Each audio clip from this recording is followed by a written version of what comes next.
This is the X-Zone Broadcast Network, broadcasting worldwide on broadcast affiliates and satellite program providers, including CNN Broadcast Network, Sirius Satellite Network, Star Media, Good News Radio Network, Angel Broadcast Network, Wiki Broadcast Network, and WPBN TV. For more information on the X-Zone Broadcast Network, visit us at www.xzbn.net.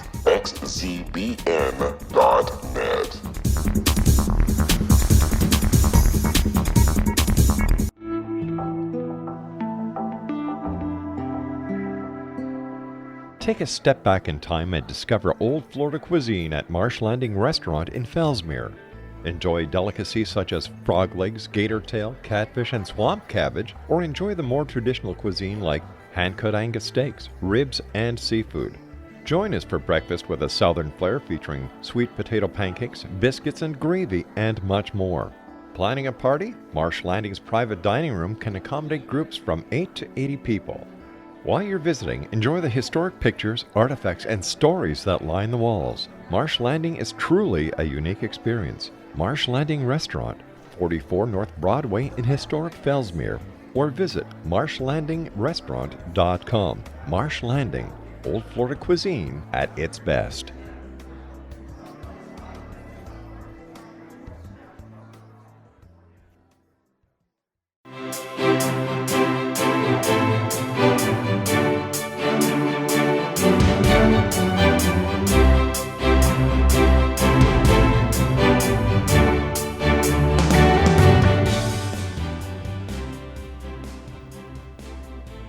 A vast universe exists within and beyond our reality. What we realize with our five senses is but a tiny fraction of all that is real. Welcome to the World Beyond radio show.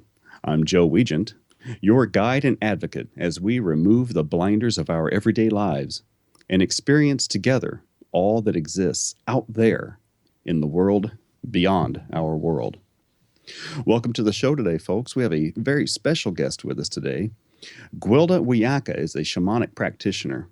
She grew up overseas and now finds her home in Colorado. She has written a number of books, including The Science of Magic, Book of Mysteries, Volume 1. So, we're still here, now what? Spiritual Evolution and Personal Empowerment in a New Era. In Touch with Spirit, The Shamanic Journey, Workbook 1, and Sanctuary, The Shamanic Art of Sacred Space, Workbook 2. She is an author of all these books, and she is considered to be today the foremost expert on modern-day application of ancient shamanic principles.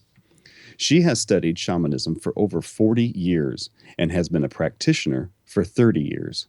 And a teacher of the shamanic arts since 1996.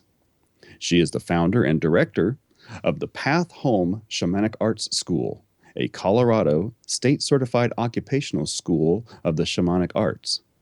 She has written the entire curriculum and all of the texts for the school. Gwilda is also a preceptor for the University of Colorado School of Medicine, where she provides instruction to medical doctors on the modern interface between shamanism and allopathic medicine. Gwilda obtained most of her higher education in Switzerland. She holds a BS in psychology and religious studies. She obtained her certification in massage therapy from the Boulder College of Massage.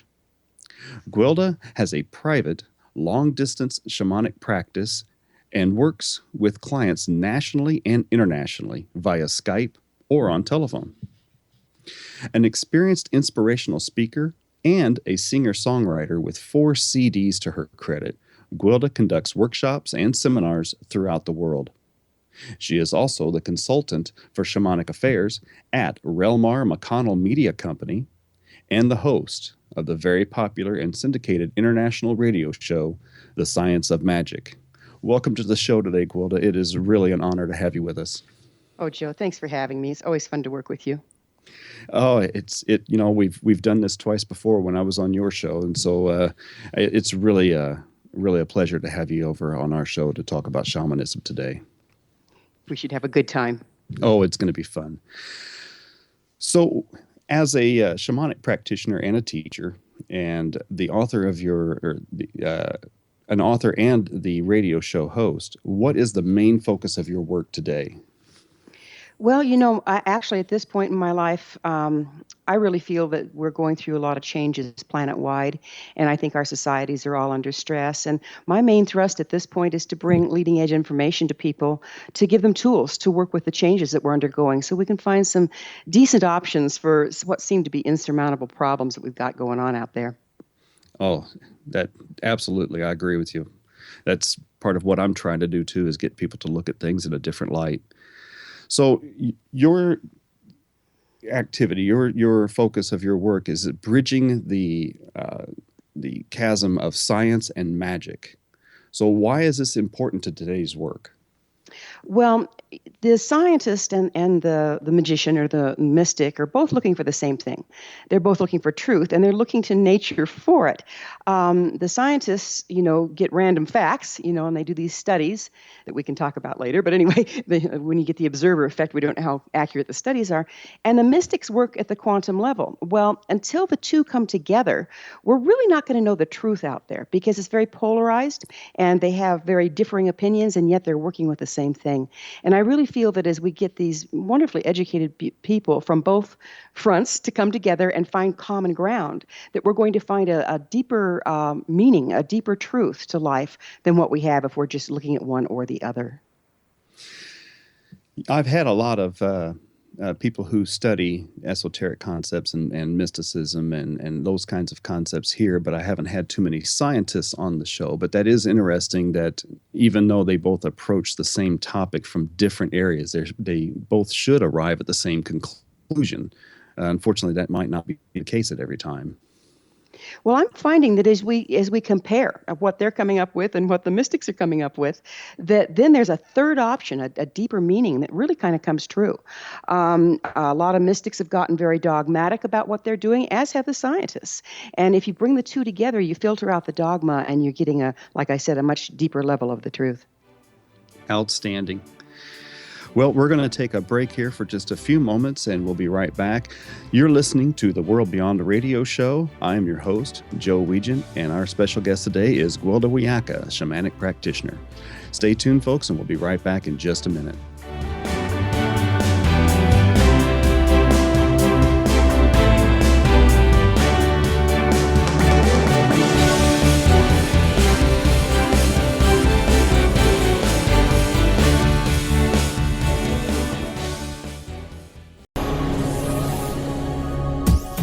This is the X-Zone Broadcast Network, broadcasting worldwide on broadcast affiliates and satellite program providers, including CNN Broadcast Network, Sirius Satellite Network, Star Media, Good News Radio Network, Angel Broadcast Network, Wiki Broadcast Network, and WPBN TV. For more information on the X-Zone Broadcast Network, visit us at www.xzbn.net.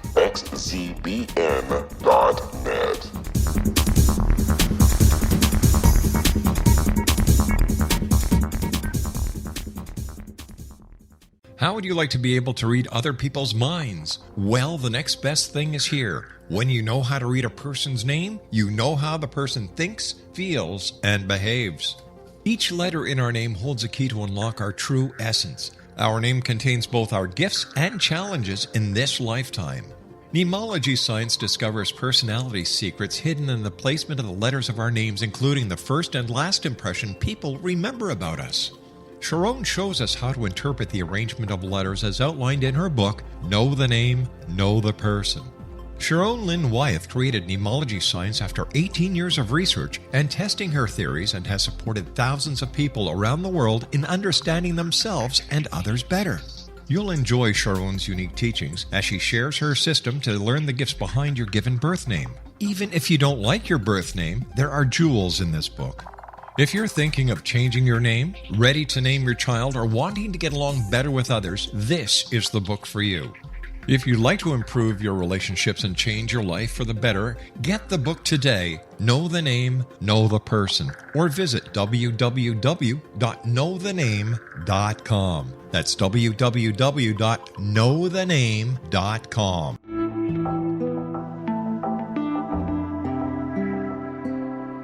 Take a step back in time and discover old Florida cuisine at Marsh Landing Restaurant in Fellsmere, Florida. Enjoy delicacies such as frog legs, gator tail, catfish, and swamp cabbage, or enjoy the more traditional cuisine such as hand-cut Angus steaks, ribs, and seafood. Join us for breakfast with a southern flair featuring sweet potato pancakes, biscuits and gravy, and much more. Planning a party? Marsh Landing's private dining rooms can accommodate groups from 8 to 80 people. While you visit, enjoy the historic pictures, artifacts, and stories that line the walls. Marsh Landing is truly a unique experience. Marsh Landing Restaurant, 44 North Broadway in historic downtown Fellsmere, or visit marshlandingrestaurant.com. Marsh Landing, old Florida cuisine at its best.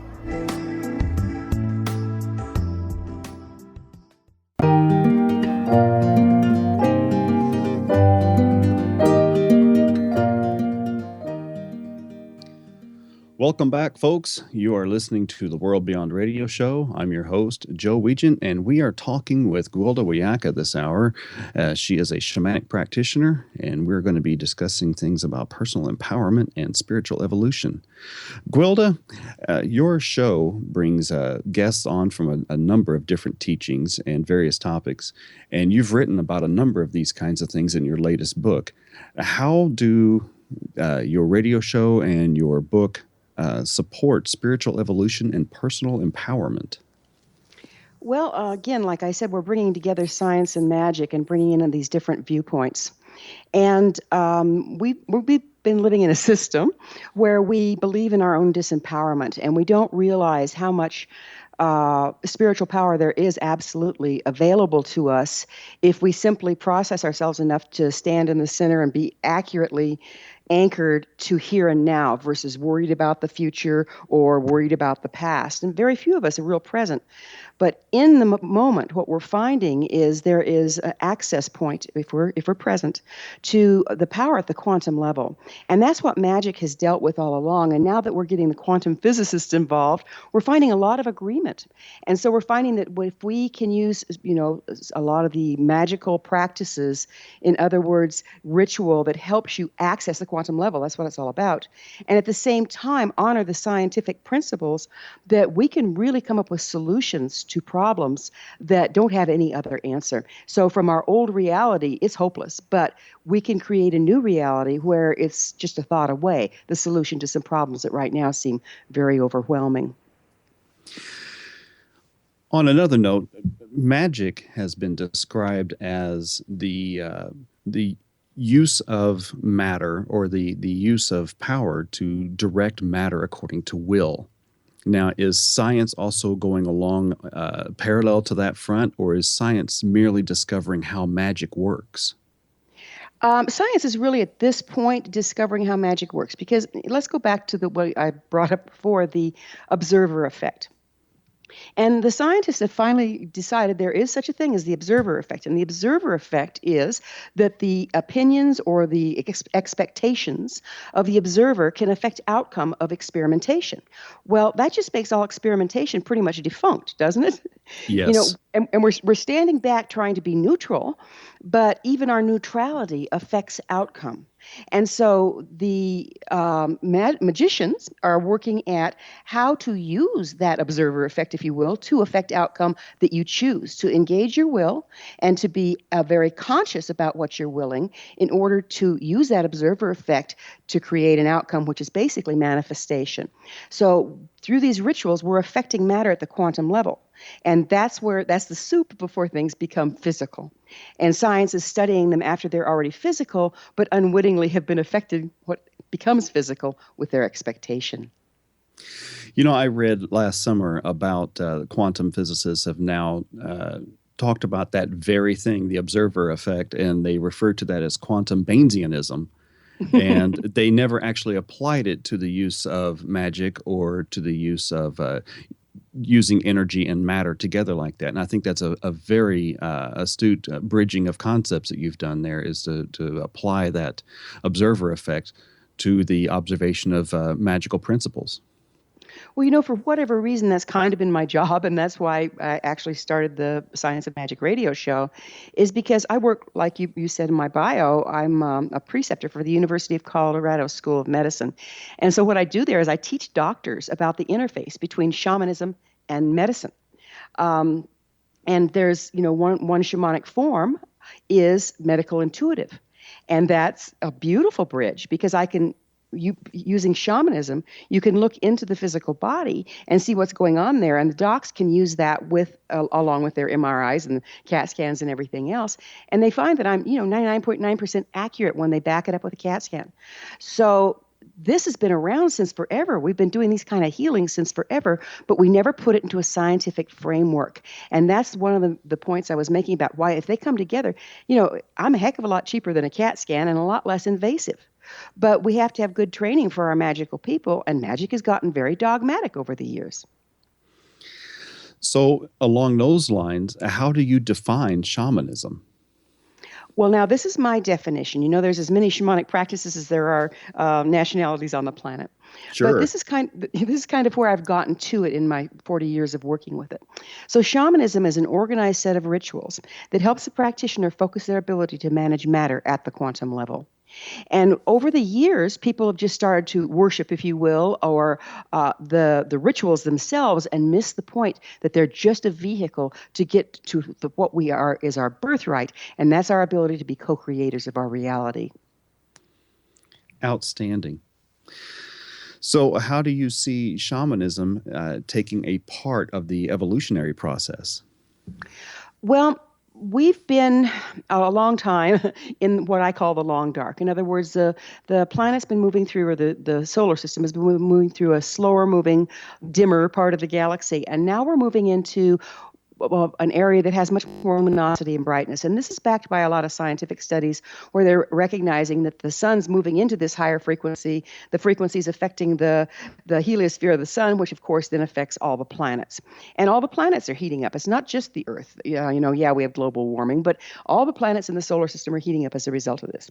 Well, what this is doing is providing more light, more luminosity for our chakric systems, which is enlightening. But the problem is we've lived for so many generations without that light that we have to basically wake up our junk DNA to access the light, to use it. And shamanism, through the shamanic healing, we can reconnect with our ability to channel different frequencies. That's what a shaman is a frequency master. So what we do if we do soul retrieval or spiritual healing is we help a person reconnect with their natural ability to have a wider bandwidth, to work with a wider bandwidth of light. And that is enlightening, and it's also empowering. That is really fascinating the way you explain that, because as a Reiki practitioner, I also deal with frequencies of energy and using those frequencies and using that energy to find and alleviate not only physical but emotional issues as well. So along the lines of shamanism and bringing in new light and elevating our chakra systems, will everyone evolve during these times, or is this going to be just people who are awake to it, or how is that going to work? Well, I believe that those of us that choose to engage will evolve. It's a lot of work. It's a lot of personal work. But those that choose not to engage may not. And when they leave, if the frequency of the planet doesn't support the frequency that they left at, they simply won't reincarnate here. That's kind of my thought, but I don't know. I mean, it's kind of beyond what I know. I've got a lot of theories, but I don't have facts on it. Precisely. So what kind of challenges and what kind of work must be done if somebody wants to basically attach themselves or, grab onto this rocket of change that's coming at us and get into the enlightenment bandwagon, if you will? What kind of work and what kind of challenges must they commit to? Well, every place that we've judged against ourselves, every place that we've locked down on a belief system, every place we've disconnected from some natural behavior of ours, forms a restriction and keeps you from channeling the light that resonates with that frequency. And so it's personal work. It's like, okay, so when I was young, I decided I was the one that wasn't going to get what I needed. Therefore, I shut down my ability to get what I need. So I've got to go back and look at that, and I use shamanism to do it personally in order to clear that belief system so that I can once again channel the light of that bandwidth of frequency. And we all have these damaged places. In fact, our society's conditioned us into them in order to control us. So would shadow work and child work fall into those categories as well? You bet. You bet. And, EMDR, there's all sorts of forms. And like you say, Reiki, there's all sorts of forms that reignite our ability to move the light. But when you engage in those forms, they're going to bring up all your shadows. And so you have to work with that. So what did you mean before whenever you said about reclaiming our birthright? How does that happen, and what happens when you do? Well, what I call our birthright is when we came in, when we started to incarnate, we were, celestial beings, and we had the right to carry all these different bandwidths of frequencies. But as we incarnated on the planet at the time, there was only so many bandwidths available, and so the rest had to kind of be left behind. And that's what I call our birthright. Our birthright is to be full spectrum beings and have the power to co-create because of that. That is awesome. So, you mentioned earlier about reincarnating in different areas other than Earth. Another author, Dolores Cannon, has also written extensively about that during her practice as a past life regressionist hypnotherapist. Do you think that some of us have incarnated here on Earth for like the first or second time and have been on other worlds or other dimensions, or is that something that will only happen during an enlightening period? That's a difficult question to answer. From the shamanic journeys I've done and different past life regressions I've done with other people as well as myself, there's an awful lot of evidence that this isn't the only place that we inhabit. And we might be inhabiting more than one place at the same time. It's something that I have difficulty wrapping my head around. And you have to bear in mind that a lot of the shamanic information is metaphorical. And so I don't know if we're literally someplace else or if we're energetically someplace else or if we're metaphorically someplace else. But I've seen an awful lot of evidence that says this isn't the only place that we incarnate. Is it another dimension? I really don't know. Whenever you're doing your work in shamanism and you're working with a client, do you have spirit guides that come in and assist you in this work? Do they advise you, or is this a protocol that you follow for every client? I have personal spirit helpers that I work with that are part of my practice. And I'm very, very diligent about always working with spirit helpers because, the light's only as clear as the window through which it shines. And I have my blind spots and everything else. So if I work with my spirit helpers, they help me not be restricted by those blind sides and bring in the accurate information for the people I'm working for. Sometimes they look like power animals, sometimes they look like helping spirits, sometimes they're the elements, but I work very, very diligently with that. And that's a part of chop wood, carry water that I haven't let go of in the practice. So whenever you are working with someone who is a client, and let's say they are not fully prepared to work with the higher frequencies or work with their own evolutionary processes or their personal empowerment, but you feel that that's something that they probably need to start looking into in order to have a complete healing, how do you go about doing that with them? Well, the first thing I do, Joe, is I'm very mindful not to have an agenda for somebody else. And I've developed this thing called intention and bottom line, because really our intention drives our manifestations. So if a person comes to me for a healing, one of the things I have on my website is a recording of telling them how to work with intention and bottom line. So our intention is what we personally want to achieve. Our bottom line is under which circumstances we want to achieve that. In other words, one time I said, I don't care what it takes, I want to heal on all levels, got in my car and ran into a bridge. Okay, it wasn't the easiest way to do it. It got me there, but oh my goodness, there's got to be an easier way. So in other words, I could have said, given I want to live in joy, abundance, ease, longevity, good health, and, then maybe I wouldn't have run into a bridge. How about that? Well, we're going to come right back in a second and talk more about shamanism and personal empowerment in just a few moments. Stay tuned, folks. You're listening to the World Beyond Radio Show with our special guest, Gwilda Wiyaka. Stay tuned. We'll be right back in just a moment.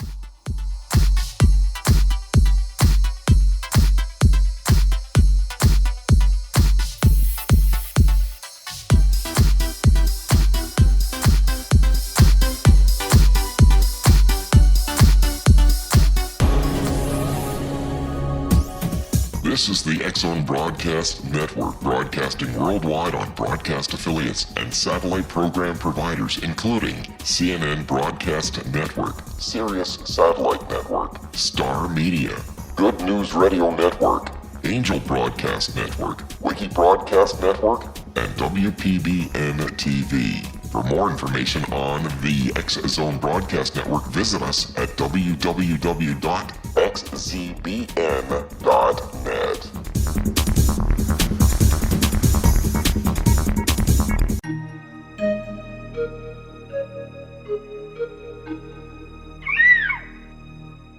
While science pursues fact, magic accesses the quantum level, bridging random facts to form truth.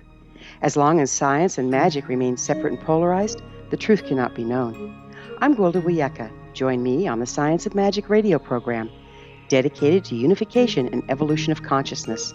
During each episode, I'll be speaking with experienced and respected scientists and mystics. From astrologers to astronomers, from medical doctors to shaman, the scientific method to dowsing and intuition, we'll weave together information from seemingly divergent practices to promote unity and enlightenment. Join me, Gwilda Wiyaka, and the Science of Magic right here on the Mutual Broadcast Network. For more information, visit www.thescienceofmagic.net. Gibbs A. Williams, Ph.D., is a practicing psychoanalyst, supervisor, researcher, and author in New York City. Much of his life has been dedicated to understanding nature and the uses of meaningful coincidences or synchronicities. His radical and original non-Jungian, non-mystical, non-magical theory of synchronicities illuminates much of the fog surrounding this challenging and perplexing topic. His ideas and manners are fresh, presented in a style that is both entertaining and highly informative. He is also an expert on crisis intervention, specially focused on violence reduction for the police and citizens, mastering anxiety, frustration, and stress without the use of medication, and effectively preventing and treating heroin addiction. Dr. Williams can be contacted at his email address at gwwilliamsny11@aol.com or visit his website at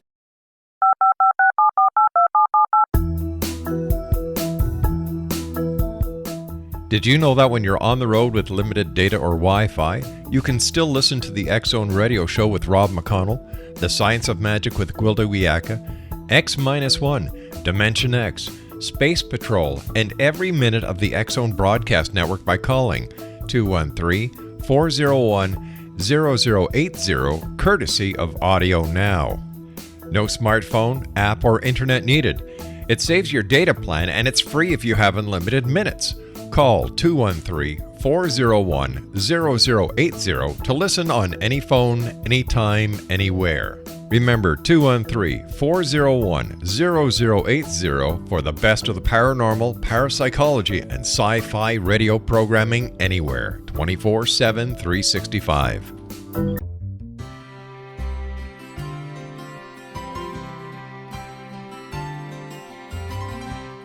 True healing must address 4 levels: physical, emotional, mental, and spiritual, for us to live joyful and productive lives. We tend to treat 3 of the 4, leaving the spiritual languishing. If you're tired of the same dysfunctional patterns cropping up in your life, Soul Balancing is for you. Trixie Phelps, owner and founder of Soul Balancing, is a naturally gifted energy healer trained in numerous esoteric forms, including shamanism. Trixie has created a powerful modality that safely and effectively clears your energetic field. A Soul Balancing session can remove interference, heal trauma, and restore your hope. Contact Trixie for a life-changing long-distance session today, www.soulbalancing.world.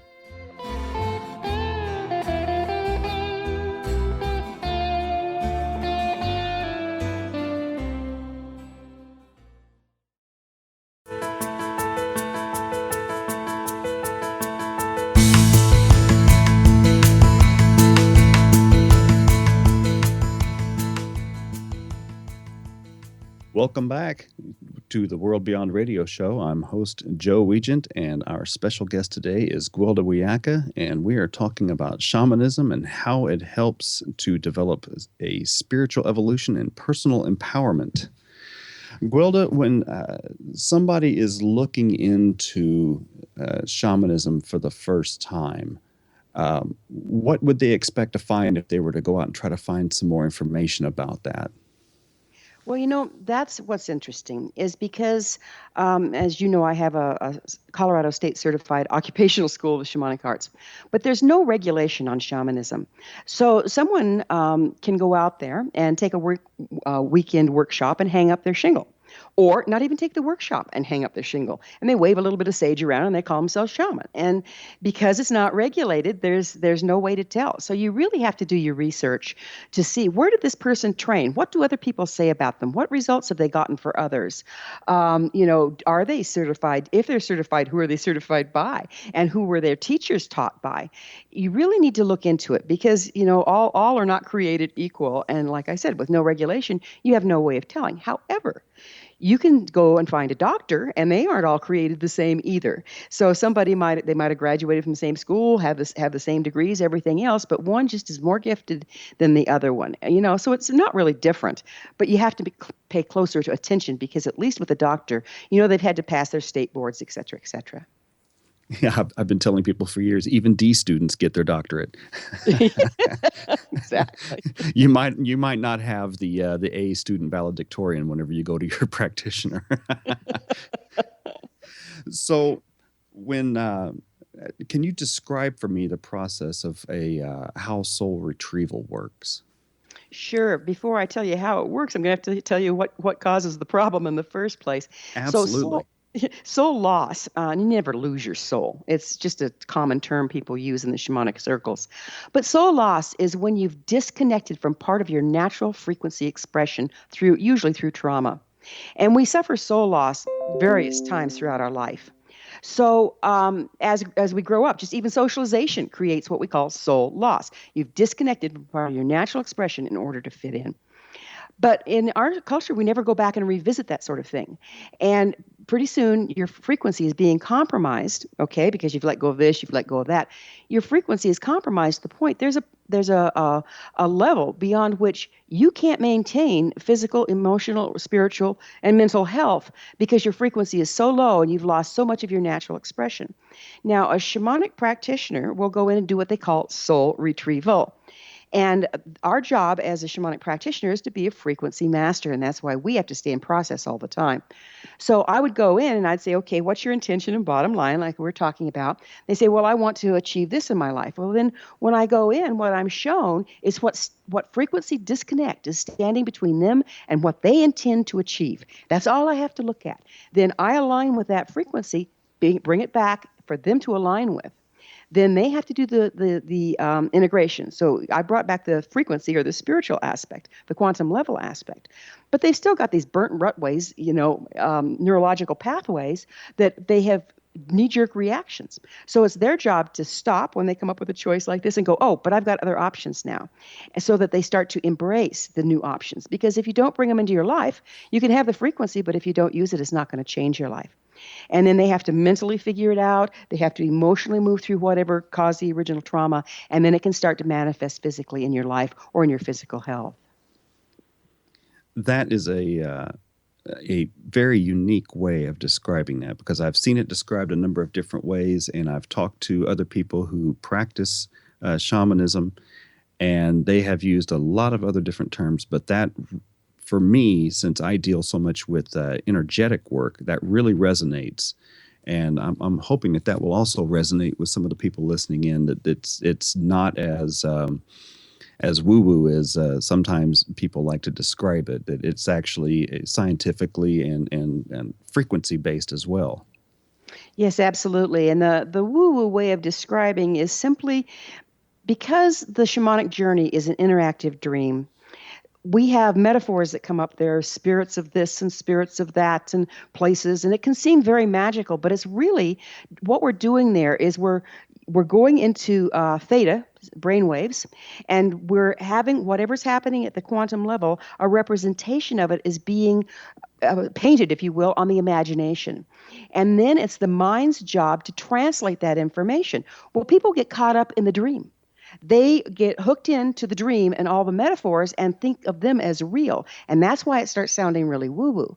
The part they've missed is that, no, this is just a metaphorical representation of what's going on at the quantum level. We can't grasp quantum physics with our mind because it's way too circular and our mind is very linear. But the imagination can embrace it, and then the mind can decode it. And that's what the shamanic journey trance is about. That is fascinating. So, can anybody just pick up shamanism and learn how to do this for themselves, or is this a long and enduring process, or how does somebody go about learning that for themselves? Well, yes and yes. It depends on what level you want to work. I have met very few people that I couldn't teach to do the shamanic journey in a day. And then help them learn how to decode it, how to journal it, how to make sense of it. And so they have a divinational tool in their hands. They don't have a healing tool in their hands. They have a divinational tool in their hands. If, on the other hand, if you want to work on behalf of someone else, I really don't think a person can be competent without, my program's 2 full years. And we do Vision Quest, we do wilderness programs. And the reason is because the practitioner is not just learning a bunch of techniques. You are the tool. If you're a doctor, you have these techniques, you have these tools, you have these instruments. But if you're a shaman, you are the tool. And it's only as effective as you are processed. And so a person, it's not just learning this dogmatic stuff, it's becoming it. So you have to clear your facility enough that you can channel the frequencies that other people have disconnected from. And that's a bunch of work, and it takes time, and it takes dedication. That is fascinating. So, along those lines, then, if somebody is simply just doing soul retrievals or doing other kinds of shamanic work like that without going through that process, is it as effective, or can they still do the same kind of job, or are they really just kind of cheating themselves and everybody else as well? Well, again, I like to believe in the natural order. So there are people that are really just getting started as far as in their process, and they don't need me. Okay, I'm overkill, right? They don't need me. Somebody that's just getting started in soul retrieval has a wide enough bandwidth to serve them at the level that they're starting. However, they might evolve to a place where they need a different practitioner, or their practitioner needs to have evolved also. And I have to say, I don't work on behalf of anyone that I'm not changed every time. So it's a thing that you keep evolving in if you allow yourself. But if you hit a brick wall, if you hit a sacred cow, if there's something you don't want to look at, something you don't want to process through, well, then that puts a ceiling on your work. But there's also people that need you at whatever level you're at. But you have to have integrity, and you have to not have agenda for other people. Those are really key. How much of your client process deals with psychology before you can get to the actual work of doing your spiritual work? How much of that do you have to really just talk them through certain things, psychology-wise? Well, I try not to use, I have a degree in psychology, but I try not to use that because a lot of my students do not have. I have a form that I've created. It's called pattern tracing, and it's not counseling. It's simply having the person track back. When was the last time you felt that way? Okay. So it starts their mental process, and they go, oh, you know what? My dad used to criticize me every time I did that, and now I feel I just can't do it. So they're doing their own tracking. But as far as counseling them through, I don't, but I do interface. So I have a lot of psychiatrists and psychologists that I interface with to do that part of the processing with a person if they need it. And I think, there's a lot of it that's needed. So I'm not afraid to refer out. That's actually quite brave, because I know a lot of practitioners of a number of different kinds of modalities that feel like they have to be the end stop. They have to be the buck stops here of any kind of healing work, and are really reluctant to pass people along to other different kinds of work, but to be able to understand that there are limitations to what you can do, or there are certain things that people need that you can't provide, and to pass those people along and to refer them to others, I think is a very brave and a bold step that a lot of people are just they let their ego get in the way and won't allow them to do those kinds of things. Yes, and it's to everyone's detriment because, as we were talking, there's a lot of processing required to make use of this work. Physical, emotional, mental, and spiritual processing to make use of this work. That takes energy, that takes integrity, that takes strength. If the client is so beat down, like a lot of times, shamanism is the last stop for the desperate, but the desperate probably can't benefit real well from it until they get shorn up in the other areas first. And there's times I'll refer out before I do the work because the person just isn't in a condition to be able to do the processing necessary to take advantage of it. You do a lot of your teaching through storytelling. Why do you use that approach? Well, because if you just tell somebody something, it's a monodimensional concept. But a story has multiple dimensions, and that's why Jesus taught in parables. That's why all the shamanic societies pass down stories, because a story is ever evolving. Have you ever read like a chapter out of the Tao and you go, wow, that really applied to my life. I really get that. And a year later, you pick up the same thing and it's like you get something totally different, but it's still profound. Well, stories allow you to evolve in your understanding, where if you just throw out a fact, it does not. So, we're talking about all these other modalities and other different kinds of practices. How similar or how anchored are they in shamanism? I really believe that shamanism is the root of a lot of our modern day practices. Reiki, movement of energy, healing with the hands, bringing that light through, that's a shamanic skill. Now, what has become shamanism has become, like I said, it went through the long dark too, and just like religion and science became very dogmatic. And so now we're worshiping, if you will, the procedure and not the outcome. But shamanism works with medical intuitive. It works with seeing the dead, helping the dead to cross, doing spiritual healing, bringing light through, hands-on healing. Just all of those have originally a shamanic basis. Shamanism is there's all sorts of argument about it, between 40 and 60,000 years old. And if it's lasted this long on the planet, and what else is interesting is the first thing that a conquering society will do is try to kill all the shaman of the original people because they empower the individual. That speaks to me of a powerful modality. That's actually true, because conquering armies would kill off all the shamans and all the priests and all the scribes and anything that had to do with the culture of the people they had conquered, just so they would wipe out that particular culture completely. Right, and those things empowered the individual, and they don't want empowered individuals that they're trying to conquer. Exactly. Well, we're going to step away for one more break, and when we come back, we're going to talk more about shamanism and talk about your school that you have founded, and we'll get to that when we come back from our break. Folks, you are listening to the World Beyond Radio Show. I'm your host, Joe Weigant. Our special guest is Gwilda Wiyaka. We'll be right back in just a few minutes. Stay tuned.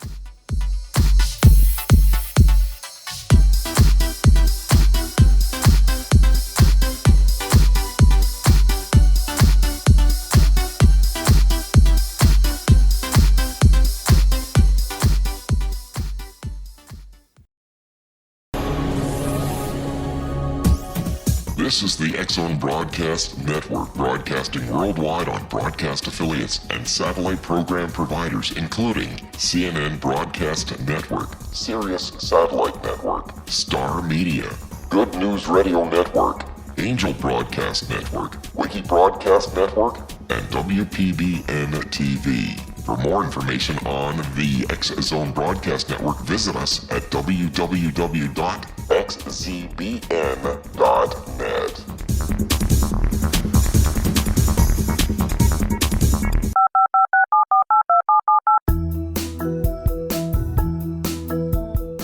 Did you know that when you're on the road with limited data or Wi-Fi, you can still listen to the X-Zone Radio Show with Rob McConnell, The Science of Magic with Gwilda Wiyaka, X-1, Dimension X, Space Patrol, and every minute of the X-Zone Broadcast Network by calling 213-401-0080, courtesy of Audio Now.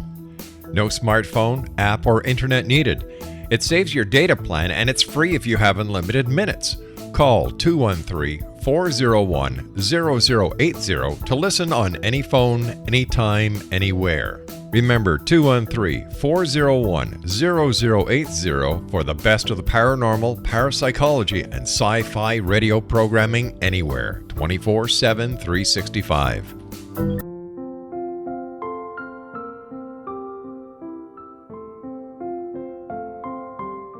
I am Dr. Carl O'Helvey, founder, president of a new cancer foundation focusing on evidence-based physical, mental, and spiritual interventions, including natural cancer cures, prayer, meditation, affirmations, nutrition, and other related holistic cancer prevention and cure modalities.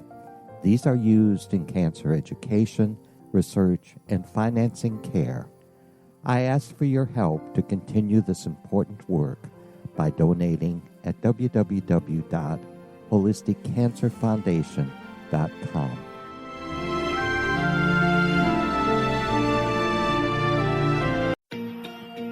Wouldn't you love to know the secret to everything? Well then, meet Dr. Kimberly McGeorge and her cutting-edge breakthrough knowledge that combines science with possibility. Dr. Kimberly brings real-life answers and healing to those open to alternative solutions. She teaches solution-based programs and classes that will change all areas of your life forever. Specializing in conscious creation, intuitive readings, and energy medicine, you can rapidly shift health, relationships, business, and money and abundance challenges quickly. Receive her best-selling book, Secret to Everything, at no cost by going to secrettoeverything.com/X-Zone. That's right. Transformation can start now. Just go to secrettoeverything.com/X-Zone and receive Dr. Kimberly's book for free. Little children aren't the only ones afraid of the dark. Millions of soldiers return from war zones with PTSD, anger, frustration, fear, and loneliness, much of which surfaces during the darkness of the night. You have the chance to change the lives of these American heroes. Songs and Stories for Soldiers.us provides free MP3 players for these men and women. With a list of 3 million songs in 16 different styles, 100,000 audiobooks, and 30,000 old-time radio programs, every veteran can find something to soothe and comfort them at no cost. All our players contain an 8-hour audio program designed to help veterans fall asleep. With 1,500 plus vets now participating, it's our goal to deliver 10,000 audio players this year. Go to our website at songsandstoriesforsoldiers.us. Help us help a veteran make it through the night. You're listening to the X-Zone Broadcast Network, www.xzbn.net.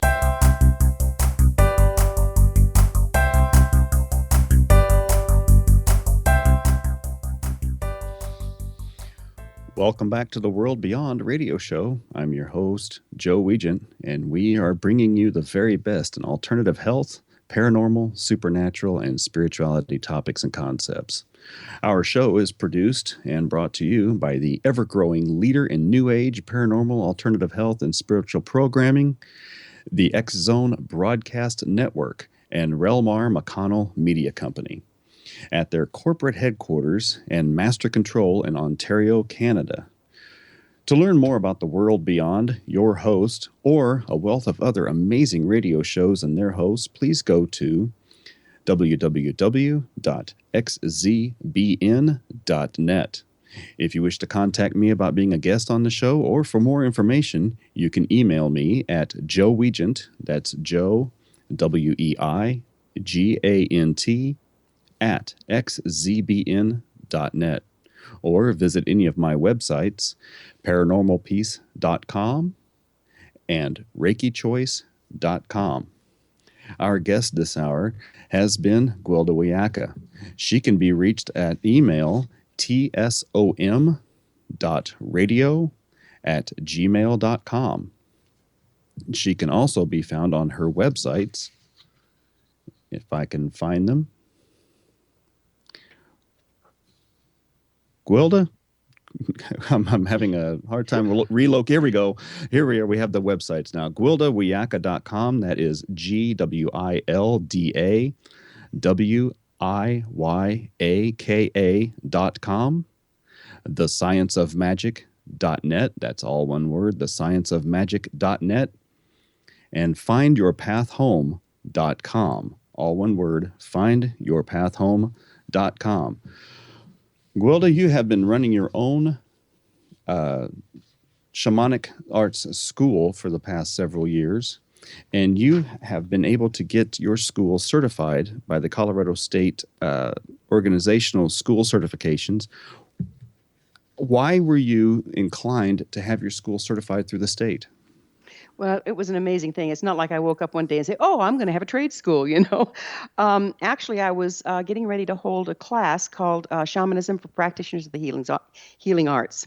And I was looking to rent some space out of a massage school. And the massage school proctor or leader said, are you a certified school? And I said, no. She says, did you know that if you teach anyone anything in this state that can be used as a profession or in an existing profession, you need to be certified by the state? I said, I was unaware of that. How do I get a hold of the state to find out if that applies? I thought, it's not going to apply to me, right? I'm a spiritual practice, right? Well, it did apply to me. And so I had to, it was amazing, the reams of paperwork and the proof that I had to give that I had the qualifications to teach this stuff.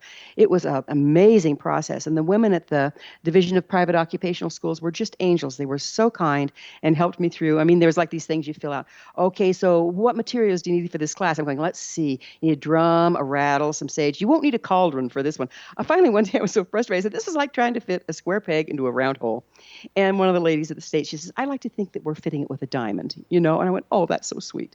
But it was a lot of work. And that's why people don't do it. But it's illegal if you do not. And you're trying to teach somebody something that they can use as a profession or in an existing profession. And it's not the same in every state, but that's certainly the way it is in Colorado. So here we are, 15 years later, we have a certified state certified occupational school. Now, whenever students graduate from your school, are they certified shaman or I mean, how does that work for the students? Right. No, you can't certify a shaman. You know what I'm trying to say? And that was my resistance to it all along. But they are certified, and the certification says that they have successfully completed the curriculum, and that curriculum is on file with the state of Colorado. So when are your next classes, and how do people find them, and how do they log in to become students? Well, actually, if they go to findyourpathhome.com, and on the front page there on the top left, they can join the mailing list. And I send out mailings all the time that the latest class is coming up. I'm getting ready to do some online classes so that people internationally can enjoy them as well. And I think my next block will be coming up in about 6 months, but it's always going to be on the website. And if you join the mail list, you'll also get notification of the new classes coming. For those people who can't move to Colorado, is the entire class or the entire course available online, or do they need to come to Colorado for a period of time? How does that work? Well, right now I've created in blocks of classes. So they come for a retreat to Colorado and take an intensive, and then they have all this homework that they do, and they have mentors that do email mentorship with them and that sort of thing. Because it's a frequency practice. It's difficult to teach the entire thing without being in physical proximity of your students. So I don't have the entire thing up on online, but I'm trying to get more and more of the classes online so people can take the entry-level classes, get their feet wet, decide if they really want to go for the certification, and if they do, have those classes apply towards the certification. And we have some of them out there as there is. So again, on the front page, there's a place that says long distance or correspondence courses, and we have some up there right now. How many? Let's see. You've been doing this for 15 years. How many classes? You do one class a year for a 2-year certification course, or how many? How many? What I'm getting at is how many people do you think that you have taught over the last 15 years? Oh boy, I've lost count. I'd have to look that up with the state. When I had my school building in Boulder, I was running two classes through at once. So in other words, there was the first level 1 and level 2. In other words, the first year students and the second year students. I was running them both through at the same time, and we had probably 35 people in each one. So that's 70 people. But then it's a lot of hard work. That's not how many would necessarily graduate. But yeah, we've put quite a few people through the school, and they're just lovely human beings. We stay in touch. It's just amazing process to be in together. That is, I probably have taught 70 people total in the last 4 years that I've been teaching Reiki. So that's quite an accomplishment to have that many people running through your school at one time. That's really fascinating. So how can people find your books? Because you've written 3 or 4 books. How do people find those? Well, they're sold wherever books are sold, and brick and mortar. I always like to send people to brick and mortar bookstores because they're dying if we don't. But of course, they can get them on Amazon.com or, on my website, GwildaWiyaka.com. You can get them on the Science of Magic Publications. That's TSOM Publications.com. That's the publisher that I use, and you can get them there as well. So what do you see as the future of shamanism? I think that our future as a human race is going to be somewhat dependent upon re-engaging with our natural ability to manage matter at the quantum level. And I think shamanism is the most viable path to do that right now. I think that we would all benefit from being able to do some shamanic practice just for our personal growth and development and empowerment. So I really think it's opening up into what it probably has been 50, 60,000 years ago. But it's not just a dogmatic practice. It's an actual viable way of becoming empowered to work with the laws and the power of nature to back your intent. That is invaluable, and we need that right now because we've got so hooked into industrialization and this and that, and it's killing us. We can't maintain it anymore. There's too many of us, and it's too hard on the planet. But there's other ways, and I think shamanically we can find them. So as our planet and as our solar system starts moving into this new sector, this new quadrant of the universe, and starts taking on these better and higher frequencies, do you see more and more people opening up to shamanism, or do you think that the more people that we have out there doing shamanism is just going to be able to allow that to spread on its own? I think both, because like I said, shamanism got dogmatic throughout the last ages because there wasn't enough light available, and so we just started worshiping the practice and the rituals. As we move more and more and more into the light, we realize that the rituals are simply the vehicle in order to empower ourselves to work with these higher frequencies that are available and manifest on our own versus be subject to a system in order to do so. So I think that it's going to evolve back into its original design, more of a galactic practice than just the earth-based one. And I think that we will evolve with it. And you look at the people around you. Look at these young kids coming in. They're coming in with the lights on. And so they're just natural-born shaman. We won't need the dogmatic practice as much when we come in with more light available anyway. That's interesting because a lot of people, whenever they think of the word shaman, they think of some indigenous person with, really wilderness clothing on and a bone in the nose and doing all these really ancient type practices in order to, do some kind of a deep meditative spiritual work. But it's really not that way, is it? No, I've practiced it so much that I can drop in and out of the trance state with a thought and a breath. So I can access this information at all times. I'm very mindful to be sure I'm interpreting it properly. But if you're going into a site where there's a ghost, you just change your frequency so you can align with the frequency of the disembodied spirit, and you see them. If you don't change your frequency, you're not going to see them. And I think more and more and more of us will have more frequency mobility, and therefore reality is going to expand. That's exactly how I approach my work, especially whenever I'm working with ghosts or other spirits or spirit guides, is changing frequency in order to meet them where they are.